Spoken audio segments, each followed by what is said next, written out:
Have that whole.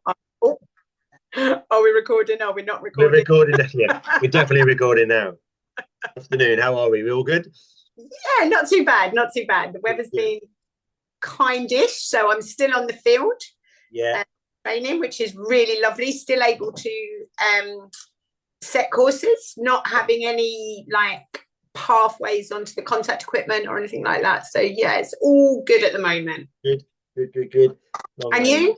Yeah, not too bad. Had a bit of like the weather has caused me a few problems up here, but still managing to train at the moment. So I had a couple of days where we couldn't train, but that was down to the snow that we had up here. But Yeah, we didn't have any snow, and has it left it quite wet? Because generally when we have snow, it goes wet, doesn't it? yeah, but my field is really good actually training. I'm quite surprised because we've only been there since sort of April time, so I was sort of dreading what it would be like. But literally within a couple of hours of it stopping raining, it's generally okay to work on. So, Right. but Good, yeah, good, good, good. doing good. Um, right. So today's topic that we thought we'd have a quick chat about would be the numbers of the classes when we go to our shows.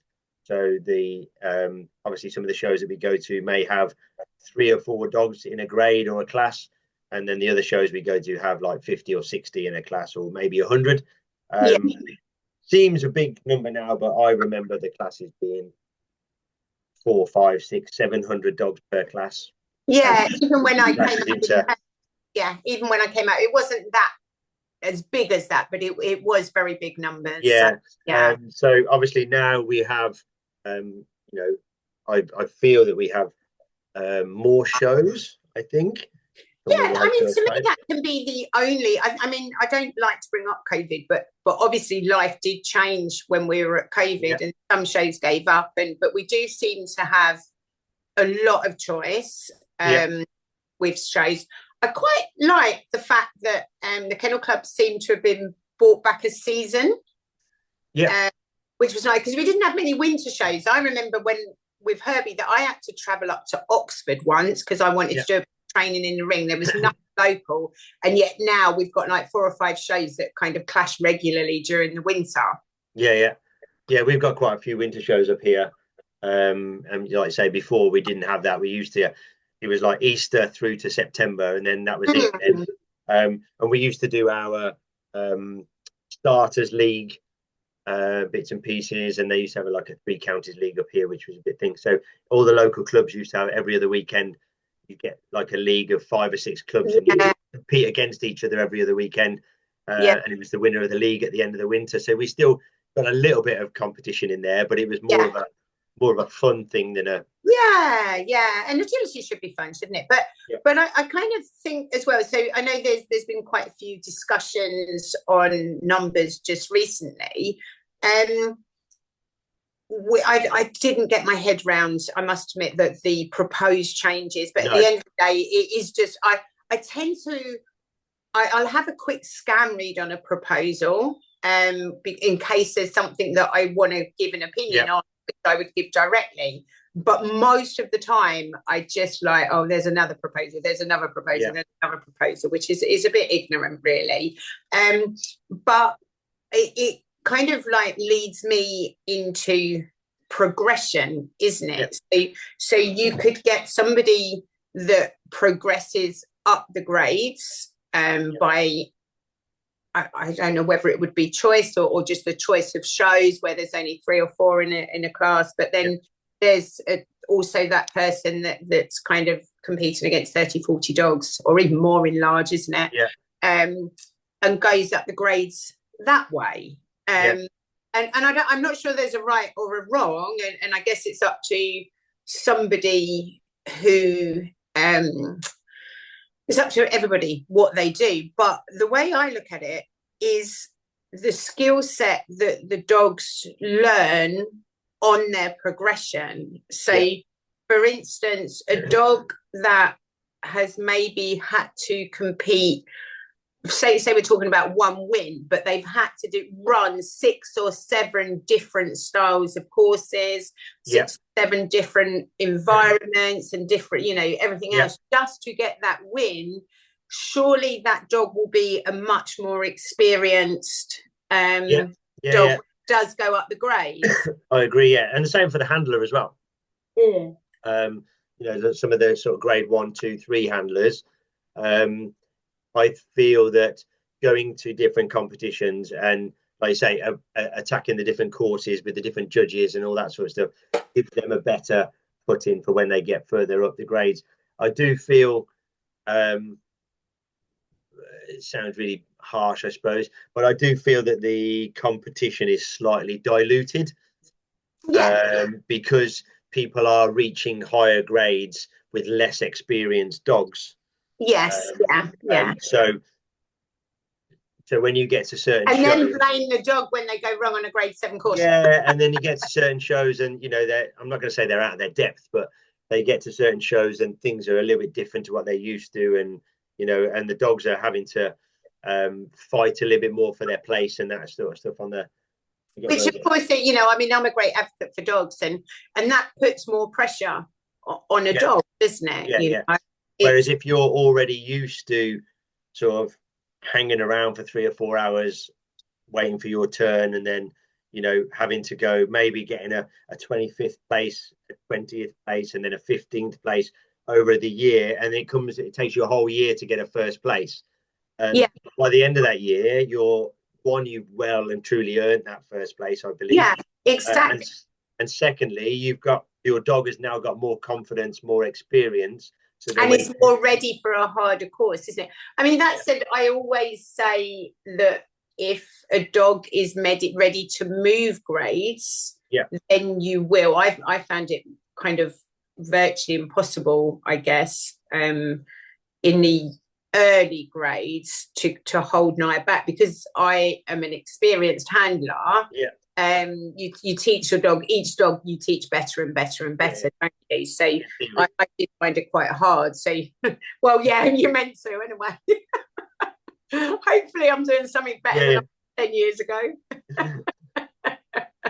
But and maybe a change. I get sick of reading Facebook sometimes with this change, and can we change this, can we change that, can we change that? It's like, no, just fucking leave it. Sorry, just leave it alone, just leave it as it is.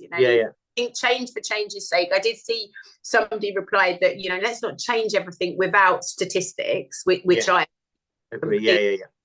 But how do you grade, or how do you even go about looking at a statistic of a particular dog that maybe has had 5 or 6 wins in classes of 3, say?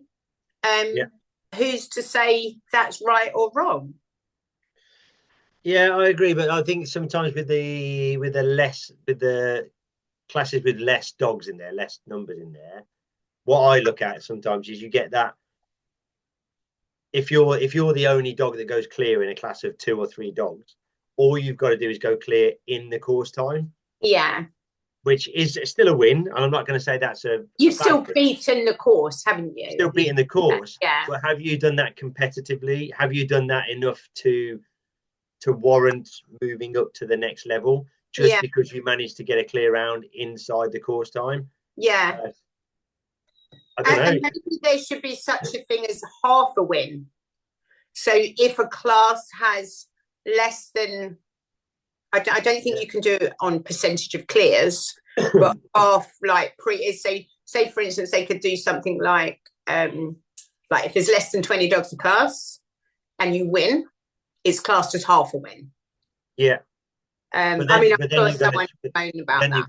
But then you've got, I was going to say, that's going to be a harder thing to monitor, because they don't really monitor as it is. Oh, I'm sure people lie. No. Maybe whole different combo. There's got to be something in there, but I they don't monitor anything as it is now. So when you start adding in half wins and who entered what class when they did it, it's going to be hard to police that anyway. I don't know. I just think maybe it should just be down to I guess it's down to individuals, isn't it? Everybody. I mean, if you're happy to go into a class of 2 dogs, 3 dogs, and win your way up to grade 7, and then end up in a champ class, and maybe or maybe not be out of your depth, If that's what you want, that's absolutely fine. But I just, for me, it takes the whole grade 7. It definitely makes grade 7 now not so prestige. Yeah, it doesn't make you feel good, does it? You're like, oh, okay, and I don't know about you, but I'm on my 4th agility dog. You've done it for a lot longer than me. Yeah. I actually really love training my dog skills, and then then you win up to grade 5 and you're like, what can we learn now? And the whole journey and the whole no pressure. And then I remember with Kippy getting to grade 7 and like, now what? Yeah, and I agree. And when I first started many moons ago, before we had the grade 1 to 7, it was all sort of starters, elementary starters, and so on. When you got to advanced, that was like a massive party for the club. If you had an advanced handler in your club, then you were one of the best clubs around to have that, But now somebody gets to grade 7, it's like, oh, well done. Yeah, exactly. When's your first champ? Yeah, that's basically the question it gets to. It's still good, and I still think everybody, if you get to grade 7, well done, that's brilliant. But it's slightly diluted now, I think. Yeah, I think so, and I also think as well that I don't know, you are. It was considered a very big achievement, wasn't it? So for me, the ultimate win would be a champ ticket. I've not achieved it with any of my dogs. Yeah. I would love to be able to achieve that. Getting a dog into champ, it has, as you say, it's lost its, as you say, someone's gone into grade 7. Well done. It sounds really bad because I want everybody to understand that getting into grade 7 is still a big thing for us, but especially from our clients' point of view, we want them to. It's amazing, isn't it? Yeah. And I love when you work with a client, and I love the progression. I love seeing people succeed. I do get a chill out of that, and like particularly my clients, and you just think it starts off with, I just want to start line weight. Yeah. Oh, I just want to clear rounds. Yeah. Oh, I just want that grade 1 win. I just want this. And I've got one particular client I love, and we'd laugh about it. I'm like, hang on a minute. Like, I've asked you to pick your dog back on the contact, and you don't want to get eliminated. But last week you would have been happy to stay in grade 1, Yeah. Really funny, isn't it? Yeah. It is really funny. So I think the only way, the only sort of, let's say, the answer, if you want, is that you have to be, as a competitor, you have to be happy with the choice that you're making. So if you're happy with going to these smaller shows with the less dogs in the classes and winning up and doing what you think, that's absolutely fine. But if you feel like you need more competition, or you want to go to a bigger show, whatever, again. And it's quite interesting because listening to you say that, and I know that you don't mean that in a derogative way, but when you say that, and I would say exactly the same thing, it does come across quite derogative. So it's almost like, well, if you're happy to do that, then you carry on. And I think it's important that people know that we don't mean it in a derogative way, that generally whatever somebody's happy with, then that's fine by them. Yeah, because some people don't like the big competition. They don't want to go to the competition with 50, 60 dogs in a class. They might not like, they might not like the amount of people there. They might not like the atmosphere. There's so many different variables. Environments, isn't it? Yeah, variables. You've got people that are sort of, with their, anxieties and mental health issues and physical issues and all the bits and pieces that go with it, and they just don't want to go to the bigger shows. They're happy with the smaller, less competitive, less pressurized, less pressurized events. Maybe they're just not competitive. Maybe they just want to go and run their dog. I get that. For me personally, I would, when I've entered a class, if I saw probably below 20 in a class, I'd be like, oh, okay. Not because of anything And other we, than and we can still get eliminated in that. We can still yeah, get, exactly that. Yeah. As you say, it's just like for me personally, I prefer bigger numbers because I think it prepares me personally for when I get into champ, yeah. and And also I think it gives you a what's the word? I it's for think it gives you achievement. more time between classes too. So Yeah, sometimes when you go more to shows and they've enjoyable. got like 2 dogs, 3 dogs, the classes are over, Yeah, and you'll yeah, go bang bang from one class to the other quickly. Whereas yeah, if you go to some of our bigger summer shows, I can run a course at 9 o'clock in the morning. My next one might not be till 12. yeah, which is And quite lovely, isn't it? which is nice to have that little bit of time in between. And good for the dogs to have a little bit of downtime in between. So they're Yeah, not running back to back, back to yeah, back classes. And yeah. also, if you look at it from a judge's point of view, do you want to be judging, some judges, do they want to judge, let's say, 2 or 3 classes a day of 200 dogs in each class? Or do they want to judge 18 classes with 10 dogs in each one? Yeah. It would be like I'd actually invite. I know we have got a couple of judges that listen to our podcast, so it would be lovely to invite them from a judge's perspective Yeah. into the comments. How they feel about Yeah. judging small So numbers. judging 2 or 3 classes a day with 200 dogs in each class or whatever. So it's the same course, but you got or having to change the course 18 times just for 2 or 3 dogs at a time. Yeah. I think, because I've just recently passed my judging thing, and that's the thing that I'm looking at now. Do I want to go to those shows where And what would you prefer as a judge if you were to judge? You're very brave, by the way, and congratulations. I couldn't. for me, I prefer less classes with more dogs.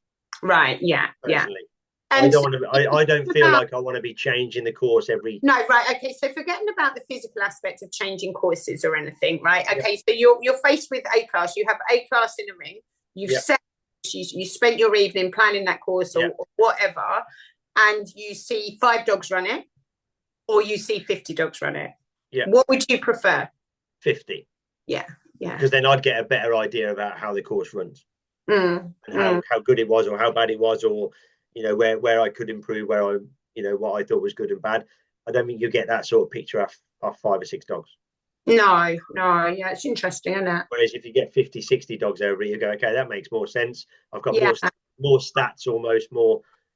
I can look at it a little bit more in that Yeah, way. and it's interesting you say that. I'm going to use an example. So I make the guys that train with me, not my clients, but I've got a couple of other instructors that train with me. They laugh at me because both are judges, both are really good at planning. I'm rubbish at it, and I am a pole thrower, and that's what I like to do. Yeah. And generally, in 12 years, I've not ever had a problem with doing that. Well, last night I set a course. It was really, I thought it was flowing. It was really nice, blah, blah, blah, blah.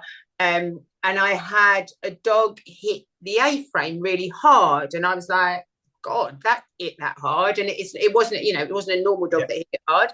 And then Kippy ran it. Stacey was running on my lesson, and he nose planted on the way up. Okay. I looked at my lines, I looked at everything else, and we were in floodlight. So as they came up the A-frame, there was a light up the top, and I was like, that must be blinding them. That must be doing something. I changed the course. Anyway, this morning I ran the same course with a group, and I had the same issue. And so I asked Louise, one of my trainers who's a judge, I was like, can you come and have a look at this for me? Because I can't determine what was going on and everything like that. But the only reason that I got to that deduction was because I'd seen several dogs do it. So if you, as you say, if you'd only see 2 or 3 dogs, you'd probably think, oh, okay, that was an okay course. It doesn't challenge you, does it? Yeah. So I think from a judge's point of view, numbers in classes make a big difference. I think I'm going to put it out there, probably guessing with the judges that I know, they would probably prefer the same 3 or 4 classes. But I don't know how we'd get big numbers or bigger numbers in classes. I don't know how they would do that. The only way you could do, which is a whole new different topic. For me, the only way to do it is for not giving out so many show licenses. There's too many shows in the country, and I think that's where Wasn't there a ruling of like certain amount of, or was it just for the? I'm pretty convinced there used to be when you run a show, for argument, I'm going to guess a number. It was like 60 miles Yeah, I thought there was something in place. Maybe that's between shows and at certain weekends. So there was never anything within like an hour and a half drive away. Which is certainly not the case now. No, definitely not. I can go from one show to another in around Yeah, an I hour could if I do needed to. that. Yeah, I could go and run a show. I could go to for me local here. I could go and run my dog at one show in the morning and go to the afternoon. I could go to another show. yeah, I can enter 2 shows a day here if I really wanted. right. Which again, which is a problem because then I could technically have 8 runs a day. Yeah, so you could yeah, that is another kettle of fish, isn't it? But yeah. Especially with the shows that they were looking at, people were asking about. Obviously, we have Inspire shows at by us here, and they do it sort of where they split the day. You have the lower grades in the morning and the higher grades in the afternoon, which is good. It works quite well for us, unless you're running 2 dogs in 2 different grades, then it's a bit of a longer day. But if you imagine that for me with my younger dog, I can plan to run. I could go to an Inspire show in the morning, knowing that I'm going to finish at 12, 4 runs, and potentially still go to another show if they're running the same format. Yeah. Show in the afternoon, do another 4 runs. Yeah, which is really bad, isn't it? And but also, I guess on the flip side of that, you could say, thinking about sometimes classes have, shows will have 4 or 5 options. Yeah. Or if they do graded combined, or so you could actually enter 4 or 5, and I know a lot of people will stick to the 3 or 4, which again spreads out those numbers as well, even more, doesn't it?